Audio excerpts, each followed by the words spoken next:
Things are changing in the Big Apple, and moving here right now is going to present some challenges. Today we'll discuss the real cost of moving to New York City in 2022.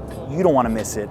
We could dedicate an entire video to the stresses of finding an apartment, but you can't move to New York City if you don't have a place to stay. And case in point, my own move to Brooklyn in October 2020 from Manhattan. In 2020, my apartment was sitting vacant for a month. The owner had to lower the price multiple times before we finally saw it and ended up taking it.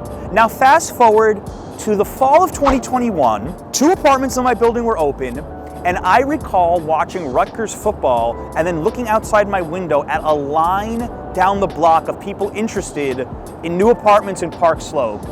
15 people saw the apartments. All 15 people applied the same day. If you want to live in one of the more desirable neighborhoods in any of the boroughs, be prepared for battle. No, be prepared for war. It is insanely difficult to get an apartment these days. And I've always chuckled at some of my friends in other cities who told me getting an apartment was as easy as looking at it, filling out an application, and then you're done. But I am curious, are apartments getting tougher to rent in other US cities? Tell me in the comments. All right, we've got Hannah here, fellow YouTuber, just bumped into her. Check her channel out. We were just talking about how competitive it is to find an apartment. Oh, it was hard, especially in June. I looked a little bit in March, and there were so many more apartments on the market, and then by June it was like the COVID deals really shrunk. So literally it was like there were lines out the door for apartments. Yeah, we saw one apartment that there must have been 15 people at the open house. Brooklyn Bridge Park here is the most touristy spot in the entire borough, but it's also the most beautiful. Let's be honest here, how many places do you have 2 amazing bridges and that view of Lower Manhattan? This can't be beat. And if you're curious, we have a really cool guide to Dumbo on the channel. You can tell tourists are back. Circle Line is practically full. I'm liking these signals of tourism returning. We want you guys back. This probably sounds familiar for people who've just bought a home in the US with the insanity of the real estate market right now. Now, according to a New York Times article from last week, rents are roaring back in New York City. The spiraling cost of home ownership has had a cascading impact on the rental market, with the appetite for single-family homes and condos driving up their costs. Some people eager to buy are instead opting to rent, pushing up rental prices. You remember the words pandemic pricing? What pandemic pricing anymore?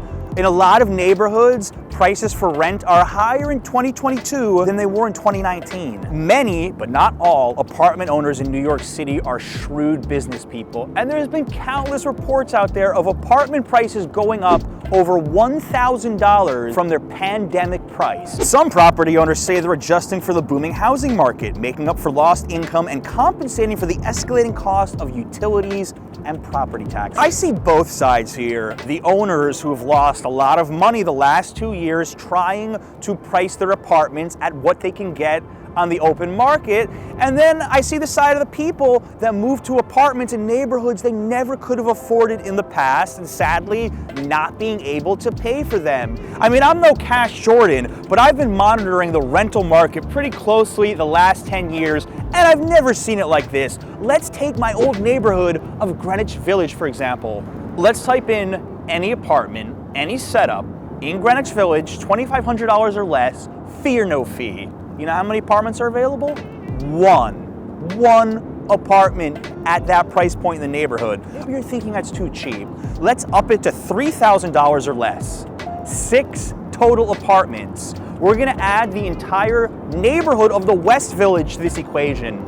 8 total apartments available at $3,000 or less a month in an area that has 70 to 100,000 people. I want that to sink in a little bit to see what's going on in New York City and how competitive it is right now to get any apartment at a halfway decent cost. From the streets of the East Village to the Met to MoMA, art is a huge part of New York culture. And artists like Warhol, Basquiat, and Keith Haring have practically become a part of the city themselves. When I look at their works in museums, I've always wondered what would it be like for a normal person like me to actually own one of them? And then I realized they're way too expensive and I could never afford it. That is until I discovered Masterworks. They're an NYC-based fintech startup making it possible for people like me to own a stake in investment-grade art.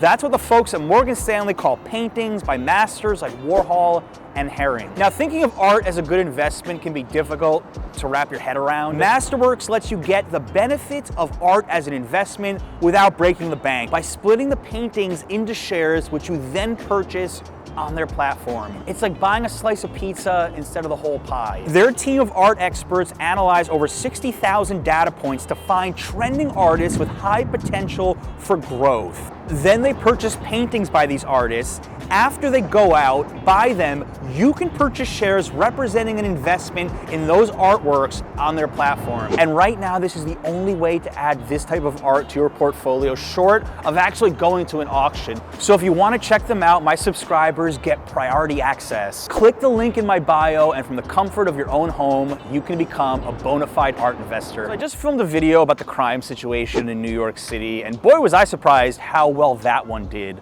But maybe not shocked, because in the back of any big city resident's mind, it's always, okay, how safe is this area?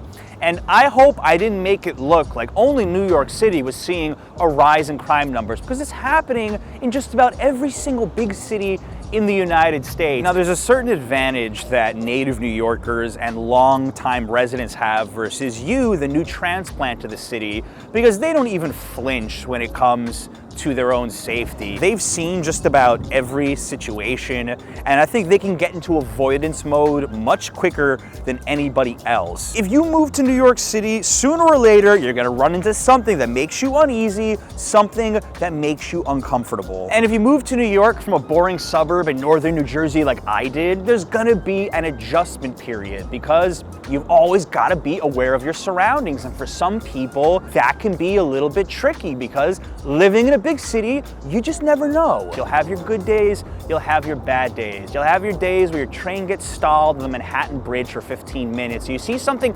disgusting on the subway, and you'll have your good days where you meet somebody really cool, or your transfer at the next station is waiting for you right as your subway car pulls in. The city is really funny like that. But being aware of your surroundings at all times, it's not for everybody.